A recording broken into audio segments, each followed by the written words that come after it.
يا أيها الذين آمنوا إذا نودي للصلاة من يوم الجمعة فاسعوا إلى ذكر الله. الحمد لله نحمده ونستعينه ونستغفره ونؤمن به ونتوكل عليه ونعوذ بالله من شرور أنفسنا ومن سيئات أعمالنا من يهده الله فلا مضل له ومن يضلل فلا هادي له ونشهد أن لا إله إلا الله وحده لا شريك له ونشهد أن سيدنا محمدا عبده ورسوله أرسله بالهدى ودين الحق ليظهره على الدين كله وكفى بالله شهيدا فصلى الله عليه وسلم تسليما كثيرا كثيرا. أما بعد فأعوذ بالله من الشيطان الرجيم بسم الله الرحمن الرحيم یا ایھا الناس اتقوا ربکم. محترم بزرگوں، دوستوں، عزیزوں اور بھائیوں، آج میں نے آپ کے سامنے خطبہ مسنونہ کے بعد آیت کا ایک ٹکڑا بیان کیا ہے. یا ایھا الناس اتقوا ربکم، لوگوں اپنے رب سے ڈرو. یہ مضمون کہنے کو کوئی خاص مضمون نہیں ہے، لیکن ذرا آپ غور کریں گے تو اس کی بڑی اہمیت ہے. تقوی، اس کا مادہ واو قاف یا ہے، اس کے معنی ہے بچانا. وقا یقی، اس کے معنی ہے بچانا. سورۃ تحریم میں آیا ہے یا ایھا الذین آمنوا قوا انفسکم واہلیکم نارا. اے ایمان والو، اپنے آپ کو اور اپنے اہل و عیال کو آگ سے بچاؤ. لیکن جب یہ باب افتعال میں آتا ہے تو ہونا چاہیے افتقا یفتقی، جو بدل کر اتقا یتقی ہو جاتا ہے، اس کے معنی ہے بچ جانا. قرآن مجید میں یہ ایکسپریشن کثرت کے ساتھ آیا ہے.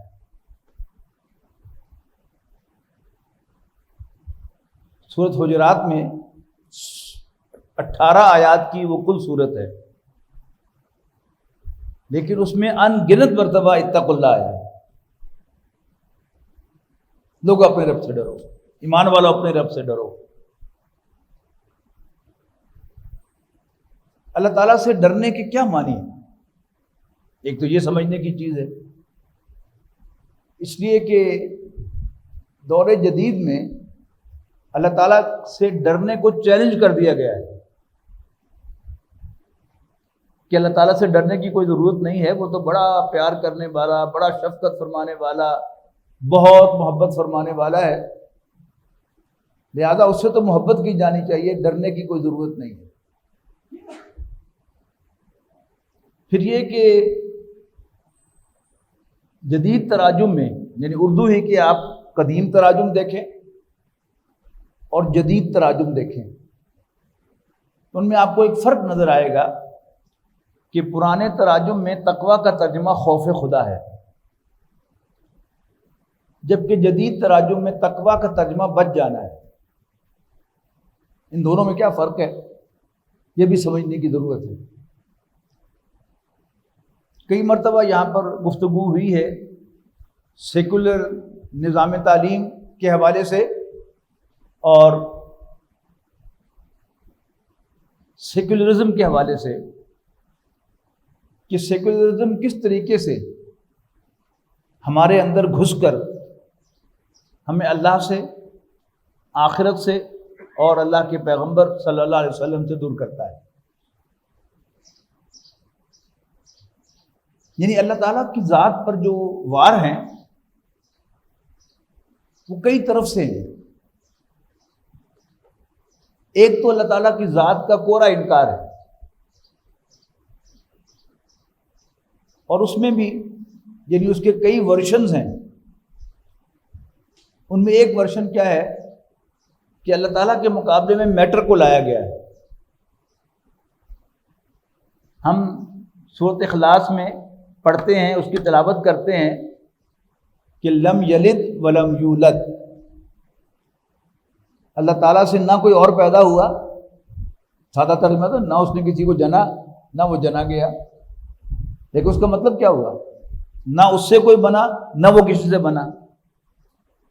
اور پھر کہتے ہیں کہ ولم یکن لہ کفوا احد، اور کوئی اس کا ہمسر، اس کا ہم پلہ نہیں ہے، اس کا میچ نہیں ہے۔ تو اگر ہم اللہ تعالیٰ کے سوا کسی اور کو بھی لم یلد ولم یولد، یعنی نہ کسی اور سے بنا نہ اس سے کچھ اور بنا، مان لیں تو اس کا مطلب ہے کہ ہم نے اس کو اللہ کا ہم پلہ قرار دے دیا، اور آج ہم میٹر کو، مادے کو اس مقام پر رکھتے ہیں۔ جس نے بھی سائنس پڑھی وہ قانون بقائے مادہ کو مانتا ہے، law of conservation of mass. وہ کیا ہے؟ Matter can neither be created nor be destroyed. مادہ نہ پیدا کیا جا سکتا ہے، یعنی وہ ہمیشہ سے ہے، کسی دن پیدا نہیں ہوا، ہمیشہ سے ہے، اور نہ اس کو فنا ہے، ہمیشہ رہے گا۔ یہ تو شان اللہ تعالیٰ کی تھی۔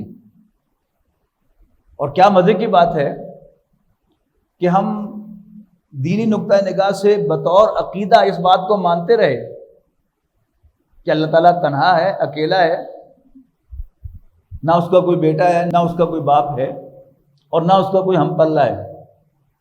لیکن سائنس میں ہم خوب یاد کر کے سمجھ کے پڑھتے رہے کہ matter can neither be created nor be destroyed.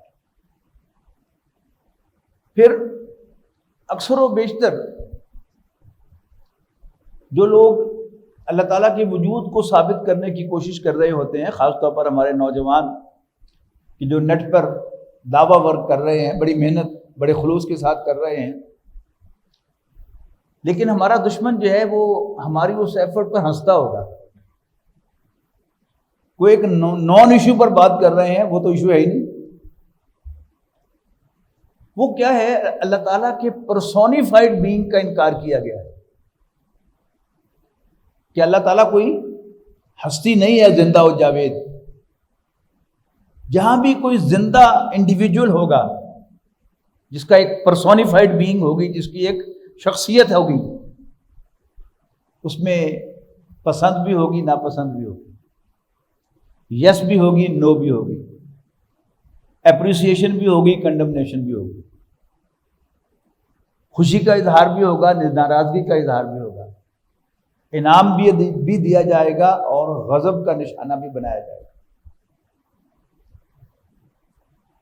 اللہ تعالیٰ کو زیادہ سے زیادہ جو ہم ثابت کرنے کی کوشش کر رہے ہیں آج کل، وہ ایک بہت بڑی طاقت ثابت کرنے کی کوشش کر رہے ہیں۔ یعنی ایک پرانی تعریف ہے ریلیجن کی، 1948 میں جو آکسفورڈ کا ایڈیشن شائع ہوا، اس میں ریلیجن کی تعریف تھی belief in the existence of a super natural ruling power, ایک ما فوق الفطرت طاقت کو ماننا۔ اور یہ بڑی ایک کلیور موو ہے کہ ہر مسلمان جو اس تعریف کو پڑھتا ہے وہ کہتا ہو یس، یہ تو اسلام کے اللہ کے وجود کو مان رہے ہیں۔ لیکن یاد رکھیے گا، اللہ تعالیٰ از ناٹ اے پاور، اللہ تعالیٰ از اے پاورفل بینگ۔ اللہ تعالیٰ کو طاقت نہیں ہے، اللہ تعالیٰ ایک طاقتور ہستی ہے، اور جہاں بھی کوئی ہستی ہوتی ہے، پرسونیفائڈ بینگ ہوتا ہے، اس میں جیسا کہ میں نے عرض کیا کہ اس میں یس بھی ہوگی، نو بھی ہوگی۔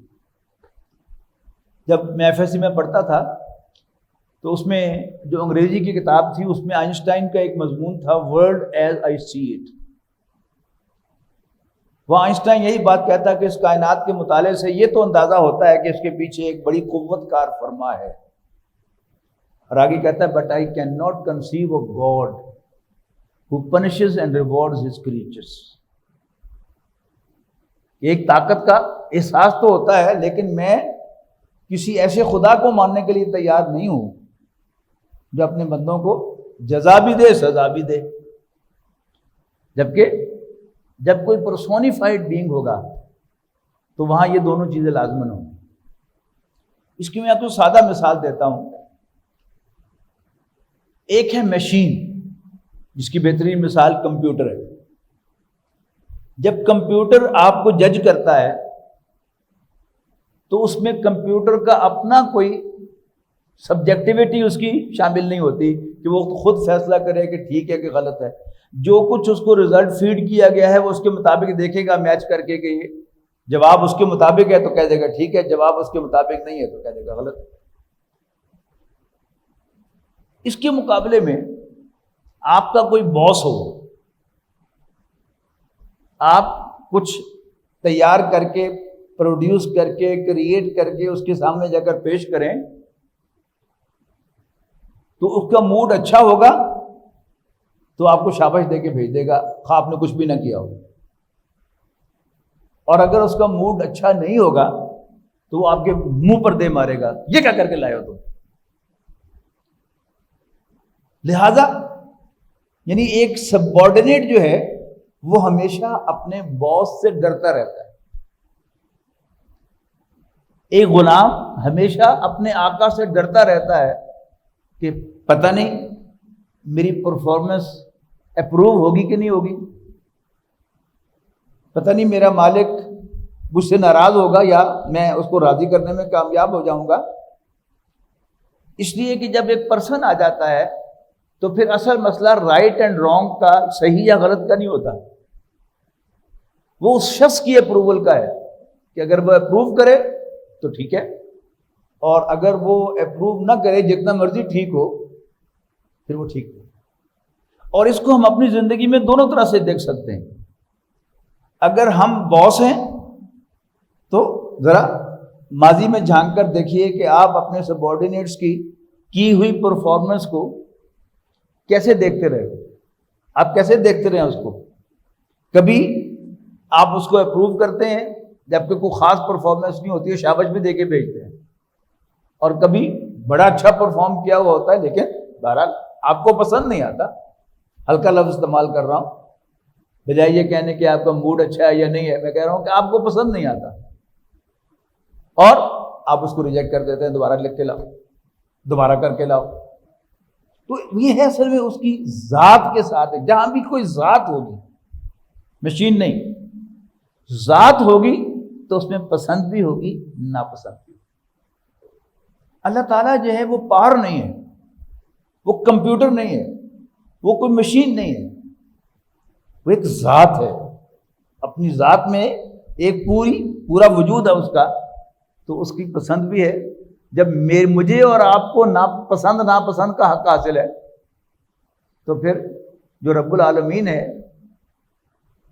اس سے آپ اس کا یہ حق کیوں کیسے چھین سکتے ہیں کہ وہ اپنی پسند اور ناپسند کی بنیاد پر ہماری چیزوں کو اپروو نہ کرے بلکہ کسی لگے بدے قانون کے مطابق اپروو کرے. تو یہ ہماری زیادتی ہے، اللہ تعالیٰ کی شان میں اس میں کوئی فرق نہیں.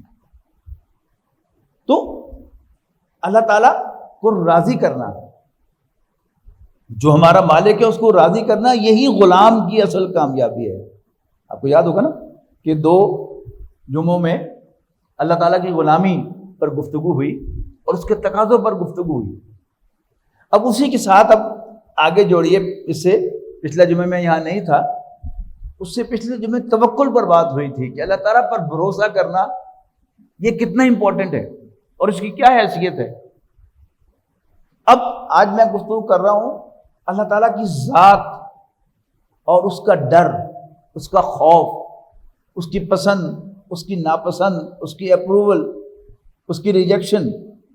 یعنی یہ ذات کے ساتھ متعلق چیزیں، اس کو آپ اپریشیٹ کریں گے تو محسوس ہوگا کہ یس واقعی ایسا ہی ہونا چاہیے اور ایسا ہی ہے. اسی کو ایک اور اینگل سے دیکھ لیں کہ اللہ تعالیٰ نے مغفرت کا عام اعلان فرمایا ہے، جس کی آخری جو انتہا ہے وہ سورہ زمر میں ہے یا عبادی الذین اسرفوا علی انفسہم لا تقنطوا من رحمت اللہ، اے میرے وہ بندو جنہوں نے اپنے اوپر ظلم ڈھایا ہے، اللہ تعالیٰ کی رحمت سے مایوس نہ ہونا، ان اللہ یغفر الذنوب جمیعا، بے شک اللہ تعالیٰ سب کے سب گناہوں کو بخش دیتا ہے۔ اب دیکھیے، ایک ہے نیکی، ایک ہے گناہ، کیا یہ برابر ہیں؟ ہرگز نہیں۔ تو عدل و انصاف کے تقاضوں کو اگر آپ بالکل لے کے آئیں گے تو پھر جو عام معروف عدل و انصاف کے تقاضے ہیں تو پھر وہ کیا ہے کہ نیکی کا اجر ملنا چاہیے اور برائی کی سزا ملنی چاہیے، اور پھر یہ کہ جزا اور سزا کو بھی چھوڑ دیں ایک طرف، نیکی کا اچھا ایفیکٹ ہے، نیک ایفیکٹ ہے، اور برائی کا برا ایفیکٹ ہے۔ لیکن برائی سے نارملی اللہ تعالیٰ ناراض ہو جاتا ہے، لیکن وہ برائی جو ہو گئی وہ تو وہیں پر ہوئی نا، اور اس کا ایفیکٹ بھی وہیں ہے، لیکن اللہ تعالیٰ کہتا ہے کہ مجھ سے معافی مانگ لو، مجھے راضی کر لو، تو پھر تمہارے اکاؤنٹ میں گناہ نام کی کوئی چیز باقی نہیں رہے گی، کیونکہ میں راضی ہو گیا۔ تو جب تک ہم اللہ تعالیٰ کی اس ذات کو ریکگنائز نہیں کریں گے اور ہر پھر پر ہم کمپیوٹر ہی کو ذہن میں لاتے رہیں گے، پاور ہی کو مانتے رہیں گے، پاورفل بینگ کو نہیں مانیں گے، تو پھر نہ بندگی کا کوئی مزہ ہے، سچ پوچھیے کہ زندگی کا کوئی مزہ نہیں۔ یعنی اصل جو انسان کی زندگی ہے، اللہ تعالیٰ نے اس کا جو مزاج بنایا ہے وہ مشینی نہیں ہے، اس کا مزاج بھی جو ہے وہ بھی پرسونیفائڈ ہے۔ جیسے مالک جو ہے وہ ایک پرسونیفائڈ بینگ ہے اور وہ اپروو بھی کرتا ہے، ڈس اپروو بھی کرتا ہے۔ ہم ڈیپ ڈاؤن دیکھیں، یعنی ایک فوری طور پر ہوتا ہے یہ اچھا کام ہے تو اس کو اپریشیٹ ہونا چاہیے، برا کام ہے تو اس کی کنڈمنیشن ہونی چاہیے۔ ذرا ڈیپ ڈاؤن دیکھیں کہ جس سے بھی ہمیں محبت ہوگی، جس کو بھی ہم اہمیت دیں گے، تو ہمارے سامنے اصل میں اس کی اپروول ہوگی، مشین کی اپروول۔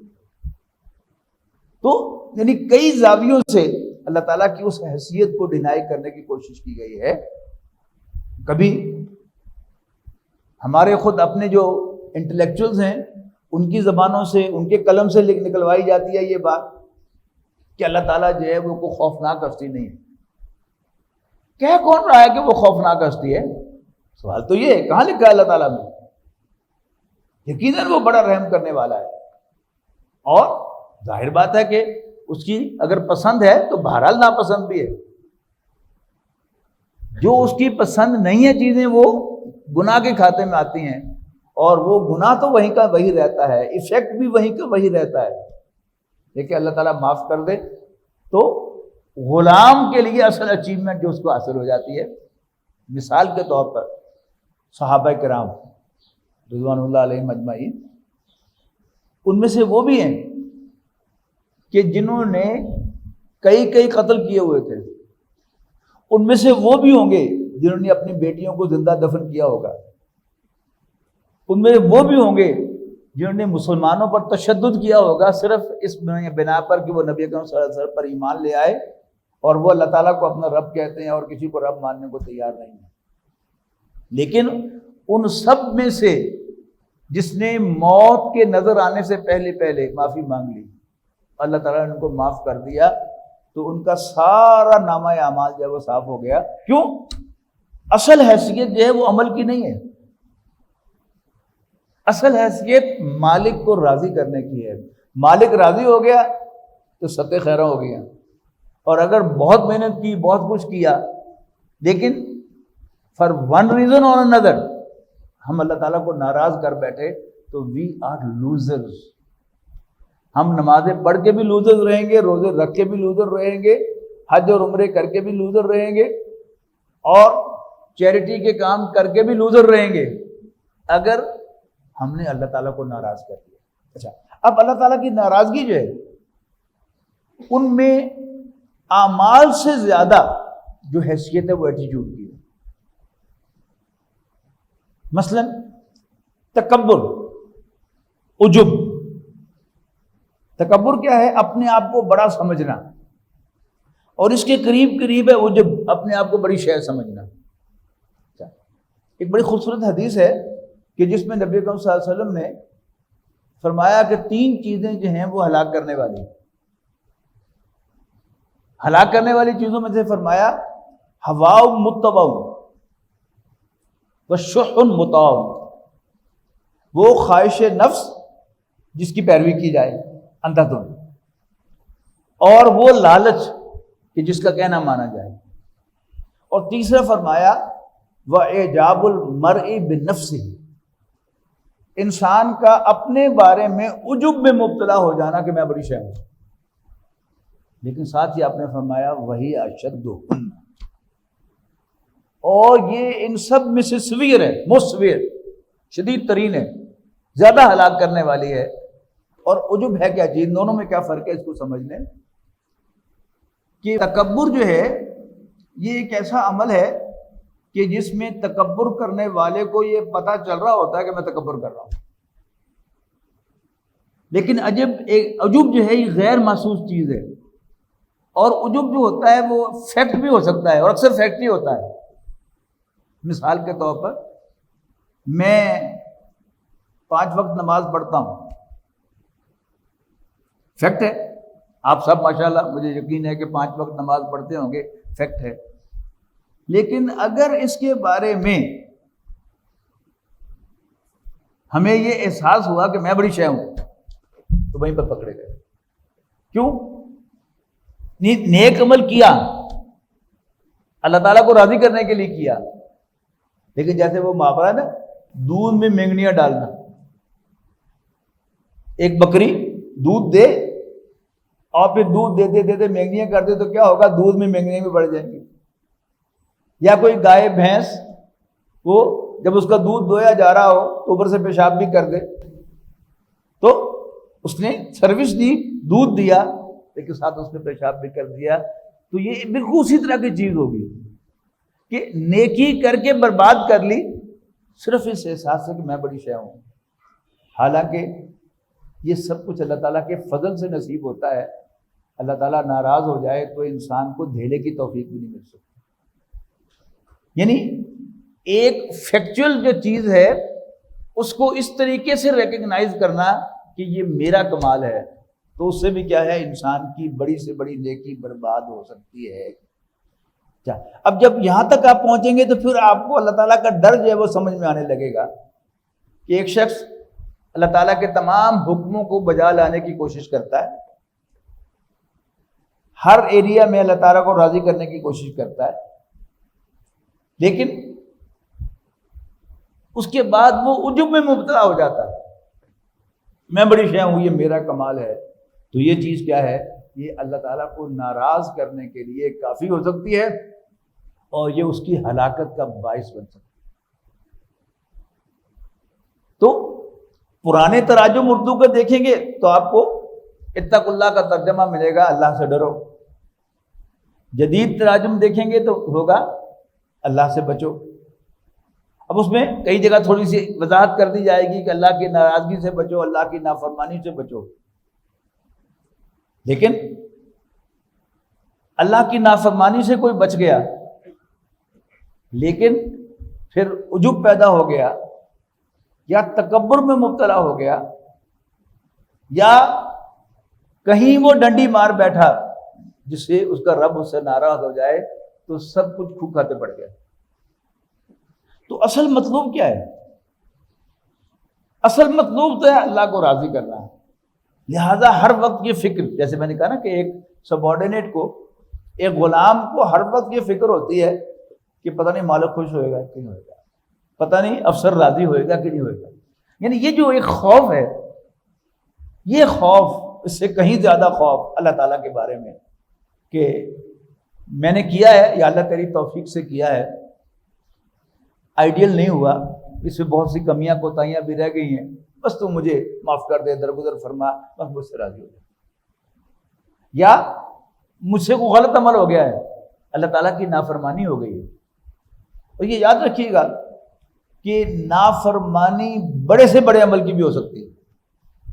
مثال کے طور پر کسی نے سود لیا، سود کھایا، اور یہ اللہ تعالیٰ کے نزدیک مالی معاملات میں سب سے بڑا جرم جو ہے وہ سود خوری ہے، لیکن بعد میں جب ہوش آئی تو اس نے اللہ تعالیٰ سے معافی مانگ لی اور اللہ تعالیٰ نے معاف کر دیا، اس کے ذمہ کوئی گناہ ہے ہی نہیں۔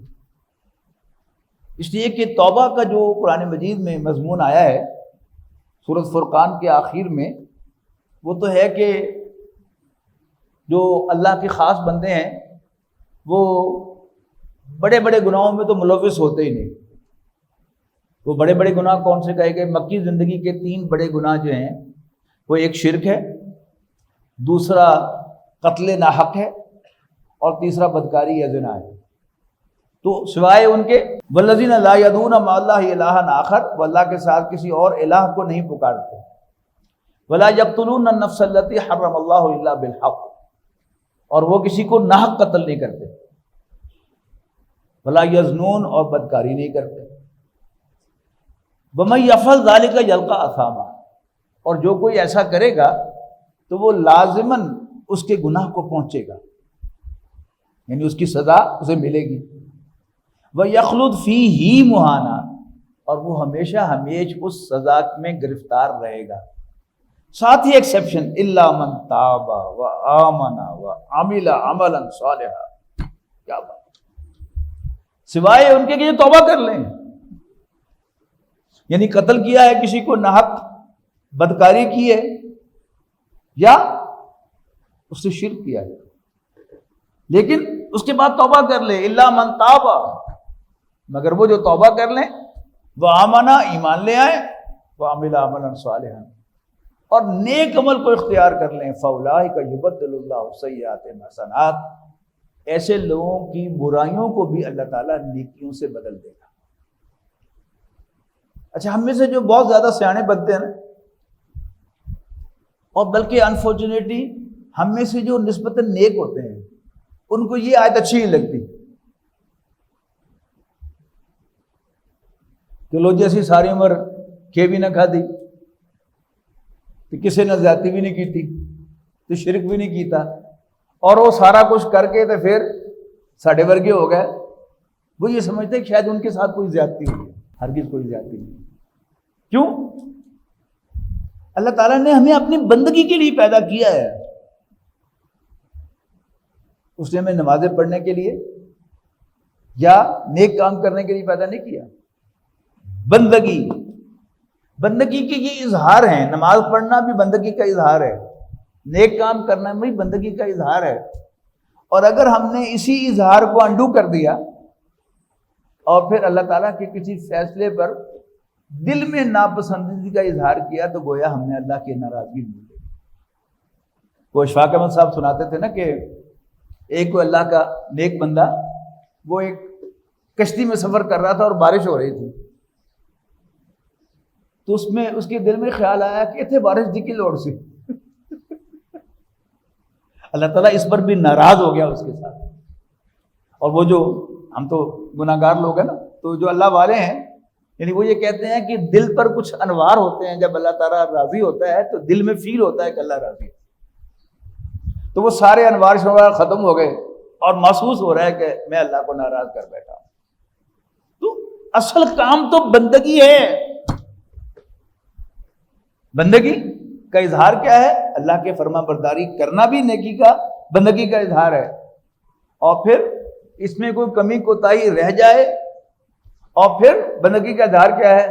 اس سے آگے معافی مانگ لی جائے کہ یا اللہ معاف کر۔ قصہ آدم و ابلیس قرآن مجید میں بار بار آیا ہے، کئی دفعہ میں نے اس کا ذکر کیا ہے کہ یہ قصہ اتنا امپورٹنٹ ہے کہ قرآن مجید پڑھتے ہوئے ہر 7-8 پاروں کے بعد، زیادہ سے زیادہ 7-8 پارے، پھر یہ قصہ آ جاتا ہے، پھر یہ قصہ آ جاتا ہے، پھر یہ قصہ آ جاتا ہے کہ اگر کوئی شخص روزانہ 1 پارہ قرآن مجید کا تلاوت کرتا ہو تو وہ ہر ہفتے اس قصے میں سے گزرے گا، اور اس قصے کے بہت سے پہلو ہیں، بہت سے سبق ہیں، ان میں سے ایک سبق بہت اہم کیا ہے کہ غلطی ہو جائے تو معافی مانگو،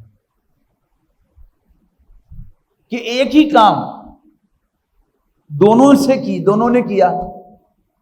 اللہ تعالیٰ نے کہا کہ آدم کو سجدہ کرو، شیطان نے سجدہ کرنے سے انکار کر دیا، ٹھیک، نافرمانی ہو گئی۔ اللہ تعالیٰ نے کہا آدم و حوا سے کہ جو مرضی کھاؤ پیو جہاں مرضی پھرو، اس درخت کے قریب نہ جانا۔ وہ نہ صرف قریب گئے بلکہ کھا بھی لیا۔ اب دونوں کی اللہ تعالیٰ نے جواب طلبی کی۔ شیطان سے پوچھا کہ تجھے کس نے سجدہ کرنے سے روکا جبکہ میں نے تمہیں حکم دیا تھا میں تمہارا رب ہوں؟ تو وہ اکڑ گیا، آرگو کیا اس نے اللہ تعالیٰ کے ساتھ کہ تو نے مجھے آگ سے پیدا کیا، اسے مٹی سے پیدا کیا، آگ سپیریئر ہے، مٹی انفیریئر ہے، کمتر ہے۔ I am from the world of energy, he is just material, میرا اس کو سجدہ کرنا بنتا ہی نہیں تھا۔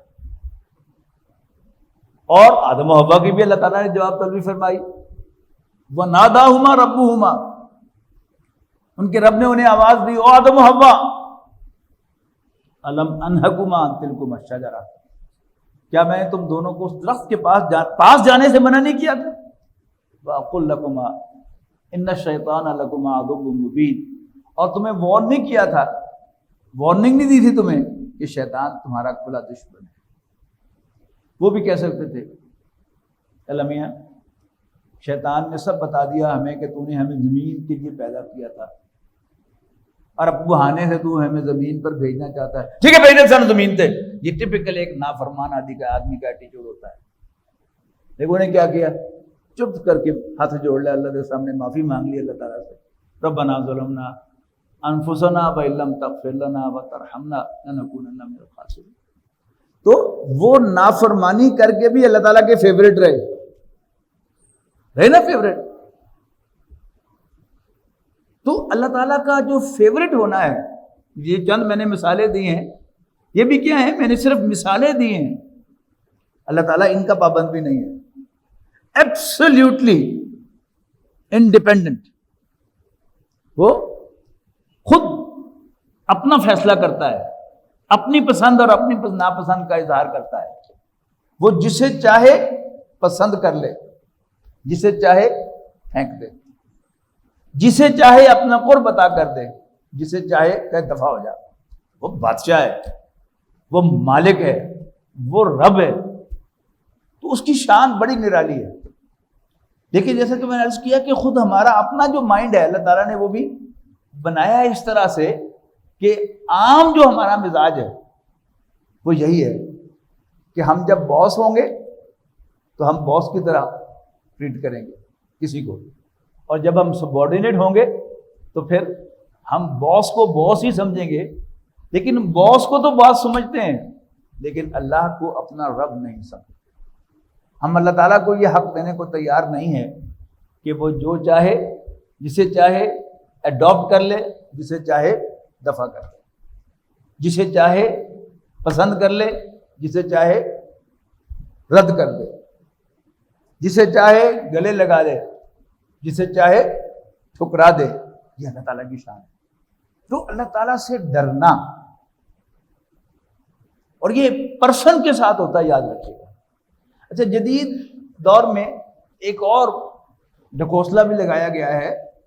وہ ڈھکوسلہ یہ ہے کہ جو ساری برائیاں ہیں ان کا تعلق لا علمی کے ساتھ ہے، کم علمی کے ساتھ ہے۔ Absolutely wrong.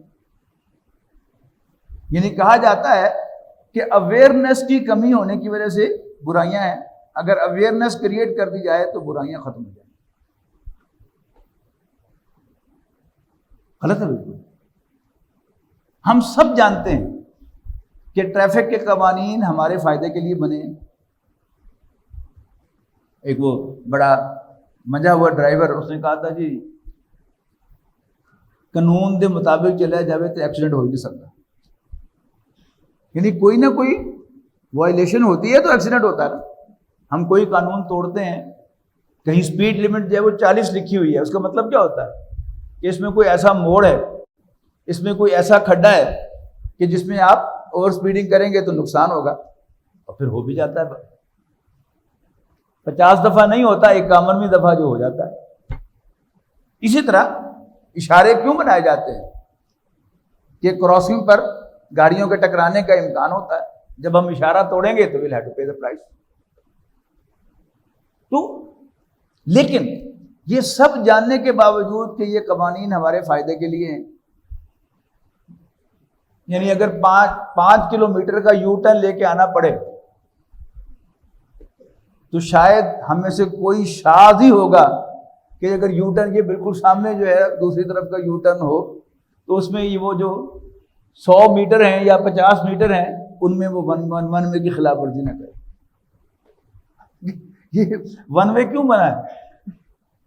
ایکسیڈنٹس کو بچانے کے لیے بنا ہے، لیکن ہم کرتے ہیں، لیکن سامنے پتہ چل جائے کہ وارڈن کھڑا ہوا ہے تو پھر بندے طرح چکر لا کے آ جانے ہیں۔ تو جو پرسن ہے اس کا ڈر یہ بڑی اہم چیز ہے۔ ڈر جو ہے وہ انسان کو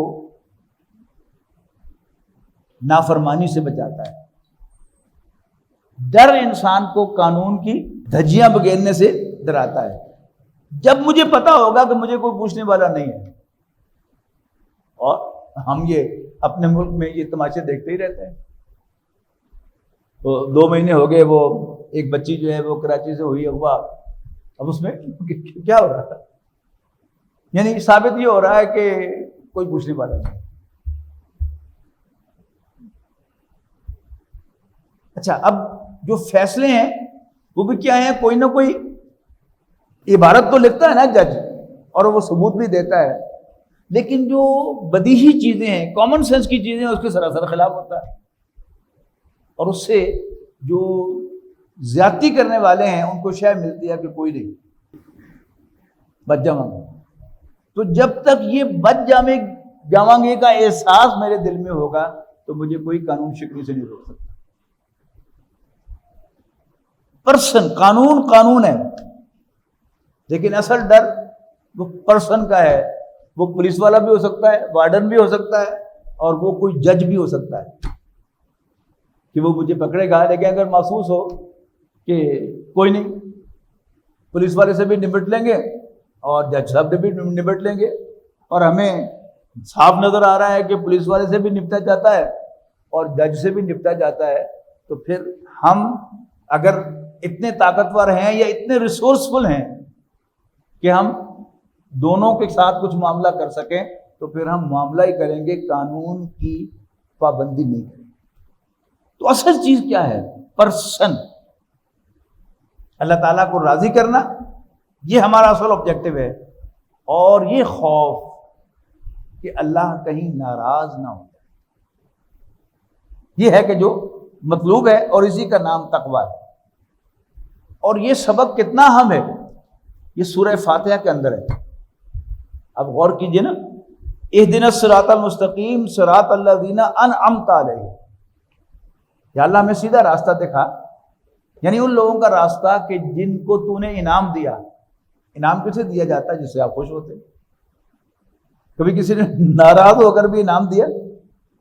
تو بٹوین دا لائنز کیا ہے کہ ان لوگوں کا راستہ دکھا جن سے تو خوش ہوتا ہے۔